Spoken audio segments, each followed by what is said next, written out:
But I'm sure. My favorite car here has got to be the 2010 ZR1. Your first ZR1? My first ZR1, the first ZR1 that we built on my first 1,000-wheel car, the car that I've gone the fastest in. If you look at it from the outside, it's like, I mean, I've got wheels on it, and the stance is a little bit different, but it largely looks like a stock ZR1. There's not a lot that screams, you know, anything special. Yeah. You start it up and hear it? Absolutely. Gotta hear what this thing sounds like. How much power? 11 off spray? 100 on motor, and then on spray, we're at 1320. Yeah, perfect number.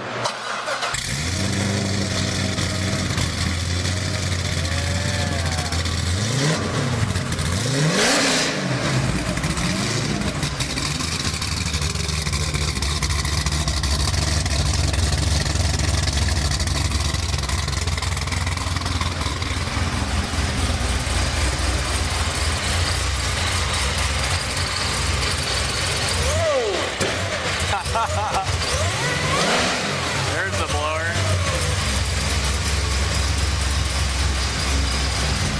All right, second and third favorites here. I know it's tough, but second maybe something is, sentimental value, or yeah, second has got to be my Cadillac here. The idea behind the CTS-V was to make it the four-door ZR1. So the build is literally identical. It's got a dark 427 aluminum block, a 2.6 blower. The only thing it doesn't have is spray, but this was meant to be like your four-door ZR1. Granted, it's heavier and it's got a bigger stereo and all that stuff, but on the drivetrain side, it's identical. That's like my daily driver ZR1.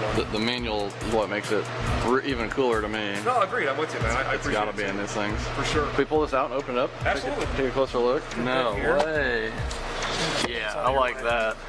I started off as an SPL guy, and then I got into sound quality and the fit and finish stuff, and that is. So that again, is it's not my nice. work, right? It's James Taylor's work. But the point is, he did a really good job on a 6-cylinder bandpass JL12W7. Yes, it's weight, blah blah blah, but you know, This is a great daily cruiser. You can whip It up is. on just about anything on the street. Fair enough. It is like it's a style car in general, even with the added weight. Like if that had a 1,007 wheel, and I forget what the torque was, it was probably slightly less. But I mean, again, this car's going 200 miles an hour plus in the mile, and yeah, I mean it's a stunt ride. Woo! Yeah, that's all good.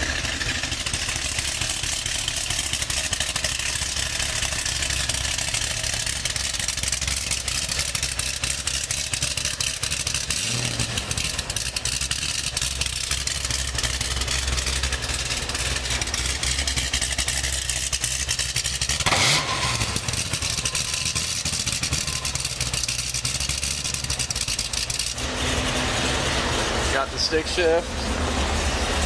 Well, you may appreciate the doors here, Kyle. Oh, focal. Yeah, nice. Those were the back when I was. They're good. I mean, they still are. Yeah. Yep. All right, the third favorite. Third favorite, and this is going to surprise people, it is this black on black. Really? 86. Yep, Mark. You said you had some sentimental value earlier. It did. We had 3 or 4 of these growing up. My dad worked for Ford and would bring these home, often in the old man colors of like champagne and light blue and brown, right? Nothing that I thought was that cool. But the memories I have are of one, my first time getting pulled over, which was in a Mark 7. And so between that and my first accident where I was turning left and got head-on collisioned by another driver, 100% my fault, was in my dad's champagne Mark 7. During that time of getting the car fixed, he brought home I believe it was a 1990 black on black special edition Mark 7, and I kind of fell in love with that car. And so this is not that. This is an 86, but it is black on black, and it's an LSC. To be fair to Ford, they did a good job of making this car technologically advanced and comfortable. If you look at these seats versus like condition, even an 09 Corvette seat, like these seats are better. Yeah, they just wear out so fast too. Yeah. If you close your eyes, it sounds like a Mustang. Oh, That sounds like a Ford truck. the cackle tune. Yeah. Yeah. All right, so we've asked you about your favorites. Matt, what's your favorite? So right now it's a toss-up. I like that 80s Cobra. I'm an 80s guy, as you know. I like my 80s cars. That Cobra back there, or that Night Race Blue. Night Race Blue. Yep. Night Race Blue ZR1. I've never seen one in that color, and it is just such a beautiful color in person. So it'd be a toss-up between those two. Fred? Oh, the stick shift Mercy. Oh, yeah. I mean, I love Yeah, Corvette. I should see it now. You know? I'm a Corvette nerd, but like Stick shift Mercies. Who doesn't like one of these cars? Can we start that one up? Yeah. I think you all want to hear this one too. Yes.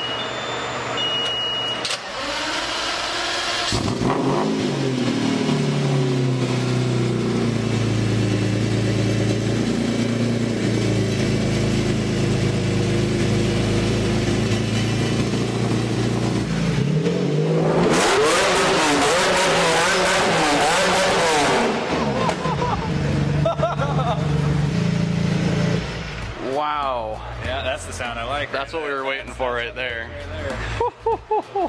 What's your favorite car? Well, I like the Lambo and the Cobra, but I also like this dark blue Corvette and like. I said your favorite. You can't choose half the garage. I like that one, the Lambo favorite. The Murcielago because of the way it sounds. Yes.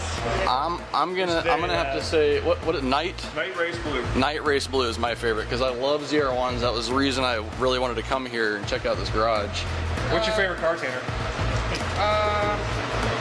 I don't know. Which one are you looking forward to inheriting one day? That's a better question. This one's scary, so I believe if I drive it, I'd probably like collapse in fear. Is it the sound that scares you? Yeah, it sounds like a gunshot. Yeah. In Detroit, we hear a lot of those. We actually heard a bunch last night. Yeah. That's great. This is Detroit, right? This is I Detroit. would say probably the baby blue is probably the best. The baby blue? Yeah. Yeah. You like that color? It's probably gonna sell for a lot, you know. One day. I appreciate that. What's the #1 car at the top of your list that's missing in the collection right now? Good question. 91 Cyclone. Because they were the car, again, I had a Mustang in high school, but like if there was any car that was going to crush my Mustang, it was that car, and this is before all-wheel drive was a thing. And it was an all-wheel drive pickup truck with a single turbo V6. And those things from a light, from a dig, nothing touched those cars. Nothing. So For sure. it's a cool car. But like anything else right now, the valuations are high. I'd love a GNX, a Grand National GNX. I'd love to see a Grand National for that matter. I've got a list. It's not a long list anymore. No, I've got, you know what else is cool? A C6 RS, which is the C6 race version that K-Tech built. Oh, yeah. And That was one of my 7 or 8 first of those. favorite Corvettes just to look at. I mean, to hear too, but we'll have to stop by in a few years and see what the collection looks like then and do an update video on this. But thank you again. I appreciate the tour. Thanks. Appreciate it, guys.